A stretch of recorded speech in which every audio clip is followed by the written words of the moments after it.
2025美国最新恐怖片《邪恶季节》强势来袭，故事开始既是高能，女人在深夜坐上了一辆出租车，可这个司机却十分奇怪，不仅头上戴着头套，而且还一言不发。女人见状很是害怕，慌忙就要下车。司机在将车开到荒郊野外后，这才停了下来。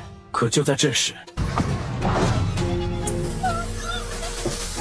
女人慌忙下车就要逃跑，可男人却手持狼牙棒穷追不舍。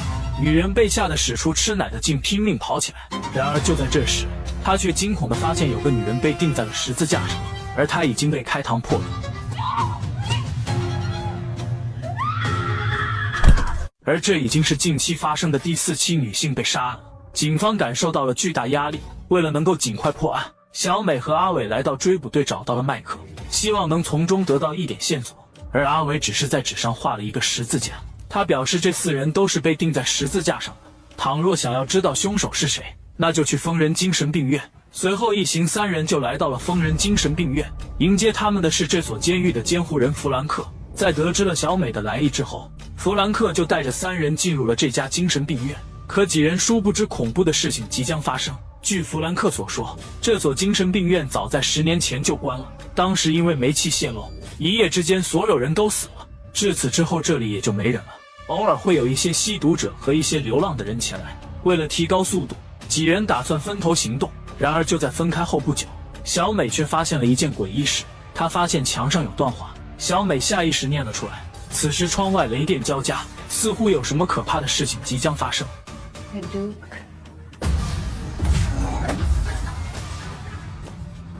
and bring the dead across the river at night.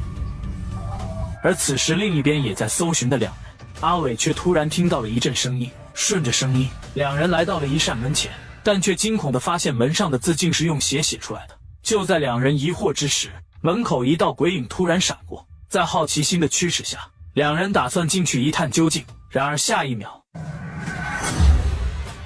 ，2人怀疑可能是那些流浪汉。果不其然，随着2人的深入调查，竟真的发现了2名流浪汉。可就在这时，麦克惊恐地发现有个人躲在墙角，似乎是在啃食什么东西。他呼喊对方，可对方却并未有一点反应。麦克缓缓向对方走去，怎料对方却突然扭过头来，并一刀划在麦克手上，接着就快速跑走了。麦克见状赶忙就追了上去，可在追赶过程中，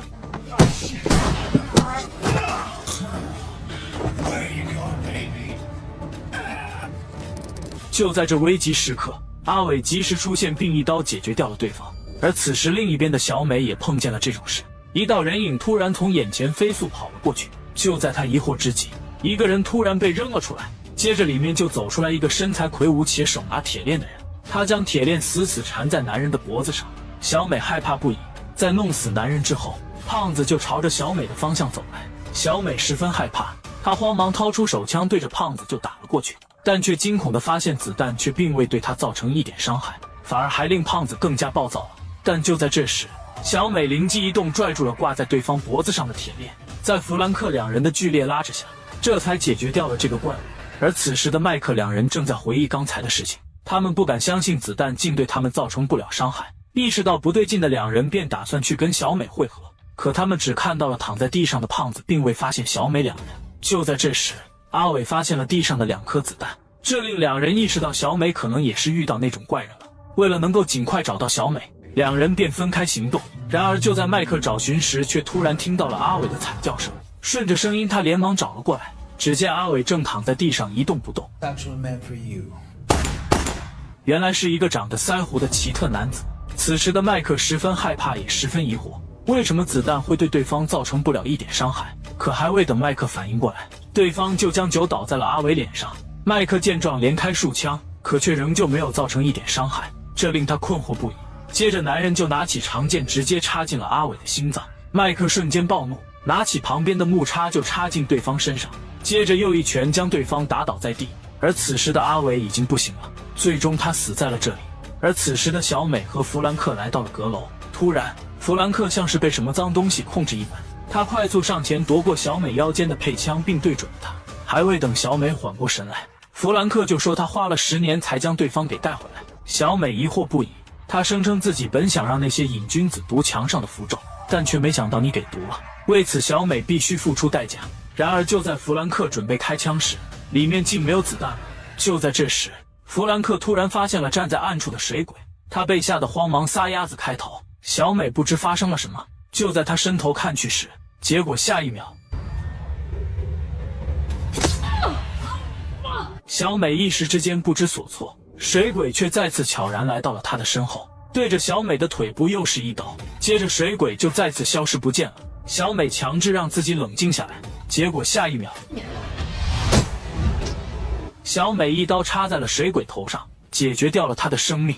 而此时另一边的麦克看着好友死在自己眼前，麦克十分伤心，他无助地坐在地上。然而就在这时，等到麦克再次醒来时，他发现自己被绑在了椅子上，而他旁边的是弗兰克，而绑架他们的是一个看起来极其凶狠的人。就在对方对弗兰克下手时，麦克突然起身，用绑在自己双手的线死死勒住他的脖子，在费尽的九牛一毛的力气后，最终将对方给活活勒死。随后他就赶忙给弗兰克松绑，接着两人就打算继续寻找小美。然而此时的麦克还不知道弗兰克就是个笑面虎。与此同时，小美在一个房间中发现了惊天秘密，她发现弗兰克曾因带违禁品被逮捕过，而在审讯过程中他却一言不发，没过几天就因肺癌去世了。那么问题来了，弗兰克早就死了，那眼前的又会是谁？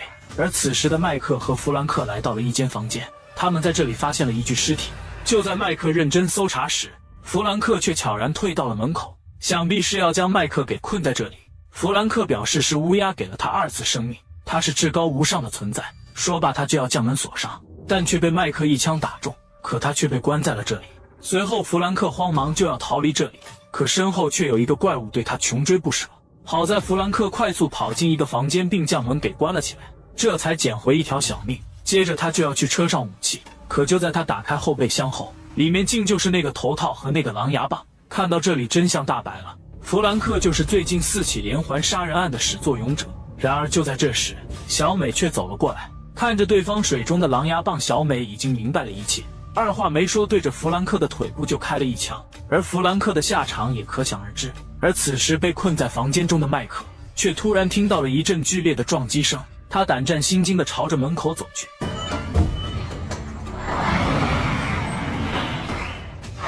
麦克见状快速打出2枪，接着用手电筒照着对方。